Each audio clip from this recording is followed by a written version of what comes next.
اے Timur, تو ایک عالم و فاضل جوان ہے، لہٰذا تجھے علم کی کسی بھی صنف سے نفرت نہیں ہونی چاہیے، کیونکہ بعض اوقات ایسے اشعار میں شعراء اکرام عرفانی اسرار کو بیان کرتے ہیں جنہیں صرف ارباب بصیرت ہی سمجھ سکتے ہیں۔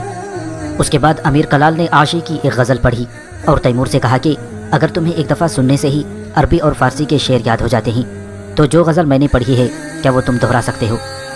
تیمور نے بلا تعامل غزل کے اشعار سنا دیے۔ اس سے پہلے کہ امیر کلال کچھ کہتے، حاضرین میں سے ایک شخص اٹھ کر بولا، میرا خیال ہے کہ اس نوجوان نے عاشی کی مذکورہ غزل پہلے سے سن رکھی تھی، اس لیے اس روانی سے اس نے یہ اشعار سنا دیے ہیں۔ عربی زبان سے واقفیت رکھنے والے لوگ عاشی سے خوب واقف ہوتے ہیں، تاہم میرے پاس عربی کے کچھ ایسے اشعار موجود ہیں جنہیں آج تک کسی نے نہیں سنا، کیونکہ وہ اشعار میرے اپنے ہیں اور میں نے اب تک انہیں کسی کو نہیں سنایا۔ میں وہ شعر پڑھ کر سناؤں گا، اگر ایک مرتبہ سننے کے بعد یہ نوجوان ان اشعار کو دہرا دے تو میں یہ تسلیم کر لوں گا کہ اس کا حافظہ غیر معمولی ہے۔ چنانچہ اس شخص نے اپنے کلام سے اشعار پڑھنے شروع کر دیے جو 7 بند پر مشتمل تھے۔ آخری شعر پڑھ لینے کے بعد اس شخص نے تیمور سے انہیں دہرانے کو کہا۔ تیمور نے شروع سے لے کر آخر تک تمام اشعار من و عن سنا دیے۔ جب اس نے آخری شعر مکمل کیا تو گویا حاضرین کو سانپ سونگ گیا ہو۔ سب تیمور کو حیرت و استعجاب سے دیکھ رہے تھے، جیسے کہ انہیں یقین نہ آ رہا ہو کہ ان کے سامنے موجود شخص واقعی انسانی قبیل سے تعلق رکھتا ہے۔ پیر امیر کلال نے لبوں پر مسکراہٹ سجاتے ہوئے تیمور کے سر پر ہاتھ رکھا اور محفل کے سکوت کو توڑتے ہوئے کہنے لگے، میں اس نوجوان کے چہرے پر ایک خاص قسم کا نور دیکھ رہا ہوں۔ یہ جوان جلد ایک ایسے مقام پر پہنچ جائے گا کہ اس سے پہلے کسی نے وہاں تک رسائی حاصل نہیں کی۔ میں شاید اتنا عرصہ زندہ نہ رہ سکوں گا کہ اس نوجوان کی عظمت کو دیکھ سکوں، لیکن تم لوگ جو یہاں حاضر ہو انشاءاللہ دیکھو گے یا سنو گے کہ اس نوجوان کا نام ساری دنیا میں گونج رہا ہوگا۔